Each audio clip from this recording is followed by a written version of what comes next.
최근 박나래 씨를 둘러싼 논란이 끊이지 않고 있습니다. 처음에는 그저 매니저와의 임금 문제나 사적인 감정 싸움 정도라고 생각했습니다. 하지만 취재가 계속되고 새로운 증언들이 터져 나오면서 이 사건은 단순한 가십의 영역을 넘어섰다는 것을 직감했습니다.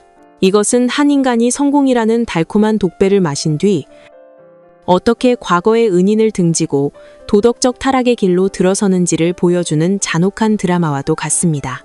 돈이 없던 시절, 라면 한 개를 걱정하던 그 간절했던 개그우먼은 어디로 갔을까요? 그리고 왜 자신을 친딸처럼 거두어준 소속사 대표의 뒤를 캐기 위해 녹음기를 켜야만 했을까요? 오늘은 현재 논란이 되고 있는 나비약 파문부터 대중에게 큰 충격을 안겨준 김준호 배신 녹취 사건까지 이 거대한 퍼즐의 조각들을 하나하나 맞춰보려 합니다. 시간을 거슬러 올라가 보겠습니다. 지금으로부터 약 10여 년 전, 2014년에서 2015년 무렵입니다. 당시 박나래 씨는 지금처럼 회당 수천만 원을 받는 톱스타가 아니었습니다. 긴 무명 생활 속에서 월세를 걱정하고 끼니를 걱정하며 방바닥을 긁고 있던 배고픈 청춘이었습니다. 일이 뚝 끊겨 한 달 동안 스케줄이 하나도 없던 어느 날, 한 통의 전화를 받습니다. 어느 대학교의 체육대회 MC를 봐달라는 섭외 전화였습니다. 박나래 씨에게는 가뭄의 단비와도 같은 기회였을 겁니다. 그녀는 부푼 마음을 안고 행사장으로 달려갔습니다.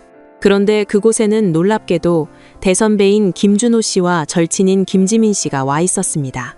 나중에 밝혀진 사실은 이렇습니다. 원래 그 행사는 김준호 씨에게 단독으로 들어온 섭외였습니다. 당시 김준호 씨의 행사비는 약 150만 원 선.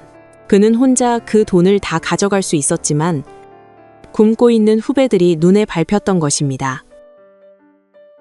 김준호 씨는 주최 측에 내 후배들이 참 잘한다, 같이 무대에 서게 해달라고 요청했고 결국 받은 행사비를 정확히 3등분하여 박나래 씨와 김지민 씨에게 각각 50만 원씩 나눠주었습니다. 지금의 박나래 씨에게 50만 원은 껌값일지 모릅니다.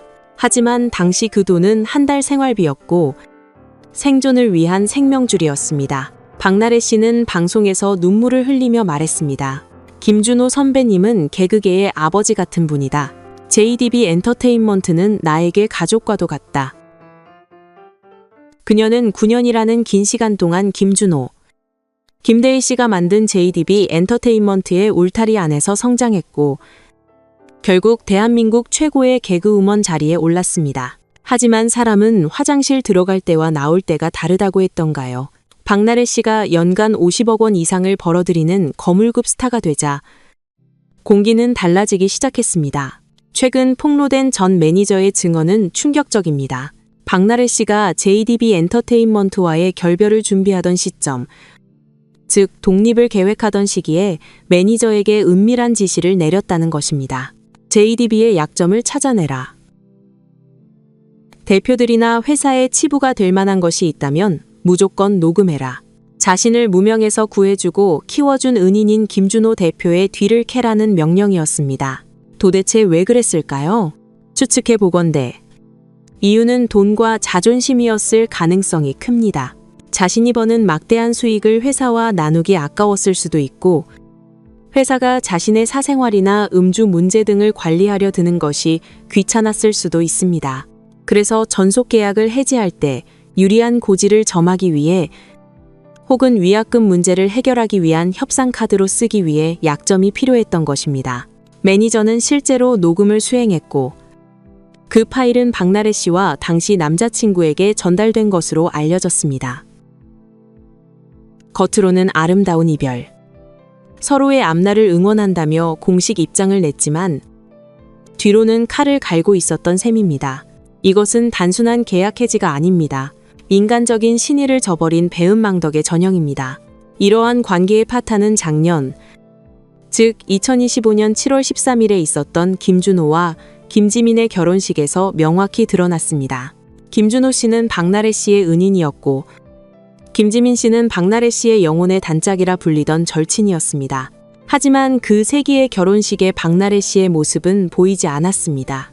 기자들이 물었을 때 그녀는 개인적인 사정이 있었다고 둘러댔고 나중에는 축의금은 아주 두둑하게 보냈다며 말을 돌렸습니다. 상식적으로 생각해 봅시다. 가장 친한 친구와 가장 존경한다던 선배의 결혼식입니다. 아무리 바쁜 스케줄이 있어도 헬기를 타고서라도 가야 하는 자리 아닙니까? 돈 봉투만 두껍게 보낸다고 해서 그 빈자리가 채워질까요? 결국 박나래 씨가 결혼식에 불참한 이유는 이미 JDB 측과의 관계가 돌이킬 수 없을 만큼 망가졌기 때문일 것입니다. 김준호 씨 측에서도 박나래 씨가 뒤에서 녹취를 지시하고 약점을 캐려 했다는 사실을 짐작했거나 알게 되었을 가능성이 큽니다. 서로 웃으며 얼굴을 볼 수 없는 사이가 되어버린 것입니다. 돈 때문에 사람을 잃어버린 참으로 씁쓸한 장면이 아닐 수 없습니다. 그런데 여기서 소름 끼치는 반전이 일어납니다. JDB를 공격하기 위해 박나래 씨가 이용했던 바로 그 매니저, 박나래 씨의 지시를 받아 녹음을 하고 약점을 수집했던 그 매니저 A씨가 이제는 총구를 돌려 박나래 씨를 공격하기 시작한 것입니다. 이것이야말로 인과응보가 아닐까요? 매니저 A씨는 박나래 씨의 사생활뿐만 아니라 아주 치명적인 의료법 위반 의혹을 폭로했습니다. 바로 나비약이라 불리는 향정신성 식욕억제제 대리 처방 의혹입니다. 폭로에 따르면 박나래 씨는 본인이 직접 병원에 가기 꺼려지자 지인, 즉 소위 말하는 이모의 명의를 빌려 이 위험한 약물을 처방받았다는 것입니다. 이 약은 뇌의 중추신경계에 작용하여 환각, 중독, 심지어 뇌 손상까지 일으킬 수 있는 매우 위험한 약물입니다. 현직 의사들이 직접 뉴스에 나와 이 약을 장기 복용하는 것은 자살행위와 같다며 경고할 정도입니다. 아이러니하게도 이 폭로가 아니었다면 박나래 씨는 이 약물의 밑에서 빠져나오지 못했을지도 모릅니다. 일각에서는 방식은 지저분했지만 결과적으로 더 큰 사고를 막은 것 아니냐는 반응까지 나옵니다. 이것은 단순한 연예인 가십이 아니라 명백한 범죄 의혹이자 심각한 사회 문제입니다. 이 진흙탕 싸움 속에서 언론의 보도 행태 또한 짚고 넘어가야 합니다. 현재 기사들을 보면 아주 흥미로운 대조를 이룹니다. 매니저 A씨에게는 도피 의혹이라는 자극적인 단어를 붙입니다. A씨가 미국으로 출국한 것을 두고 수사를 피해 도망갔다고 몰아가지만 정작 A씨는 2월에 귀국하여 조사받겠다는 입장을 밝혔습니다. 미국 체류와 도피는 엄연히 다른 뉘앙스입니다. 반면 박나래 씨에게는 어떤 단어를 씁니까? 바로 고강도 조사입니다. 박나래, 새벽까지 6시간 고강도 조사받아. 여기서 냉정하게 질문을 던져봅시다. 6시간이 과연 고강도일까요? 우리가 아는 유아인 씨는 21시간, 고 이성균 씨는 19시간, 양현석 씨는 23시간 밤샘 조사를 받았습니다. 일반 직장인도 하루 8시간을 근무합니다.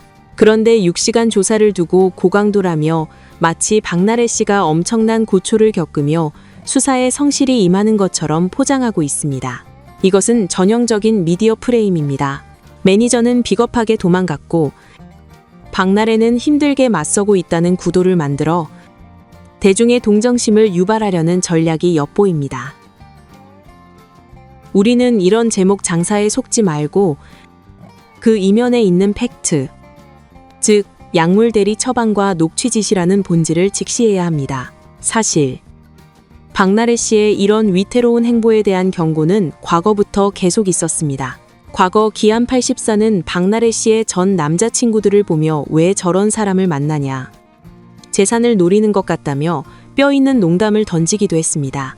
또한 김지민 씨는 방송에서 갑질 사연을 이야기하며 잘못을 했으면 인지하고 사과하는 사람이 됐으면 좋겠다는 의미심장한 말을 남기기도 했습니다. 당시에는 그저 지나가는 말이었지만 지금 와서 보니 그것들은 모두 가장 가까운 지인들이 보낸 위험 신호였습니다. 주변 사람들은 이미 느끼고 있었던 겁니다. 박나래 씨가 돈과 성공에 취해 변해가고 있다는 것을, 그리고 주변 관리가 전혀 되지 않고 있다는 것을 말이죠. 하지만 박나래 씨는 그 신호들을 무시했습니다. 자신의 성공이 영원할 것이라 믿었고 돈이면 모든 관계를 통제할 수 있다고 착각했습니다. JDB를 배신하고 독립하면 더 많은 돈을 벌 줄 알았겠지만 결과는 어떻습니까? 1년도 채 되지 않아 소송과 폭로전에 휘말리며 쌓아올린 이미지는 바닥으로 추락했습니다. 이야기를 정리하겠습니다. 이 사건의 본질은 복잡해 보이지만 결국은 사람과 돈의 문제입니다. 박나래 씨는 50억, 100억이라는 숫자에 취해 자신을 지켜주던 150만 원의 의리를 헌신짝처럼 버렸습니다. 은인의 약점을 캐라고 지시했던 그 녹음기는 결국 돌고 돌아 자신의 목을 겨누는 흉기가 되었습니다. 매니저가 나쁜 사람일 수도 있습니다. 돈을 요구했을 수도 있습니다. 하지만 애초에 매니저에게 그런 공작을 가르치고 지시한 사람이 누구입니까? 배은망덕, 음은망덕 한자의 말로는 결코 아름다울 수 없다는 옛말이 하나도 틀리지 않습니다. 지금 박나래 씨에게 필요한 것은 대형 로펌의 변호사가 아닙니다. 언론을 이용한 고강도 조사 언플도 아닙니다. 김준호 씨와 김지민 씨를 찾아가 무릎 꿇고 사죄하는 것.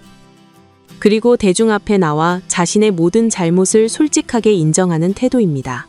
돈은 다시 벌 수 있습니다. 하지만 한 번 떠난 사람과 신뢰는 억만금을 줘도 다시 살 수 없다는 것을 박나래 씨가 뼈저리게 깨닫기를 바랍니다. 오늘 준비한 이야기는 여기까지입니다. 여러분의 생각은 어떠십니까? 댓글로 자유로운 의견 남겨주십시오. 감사합니다.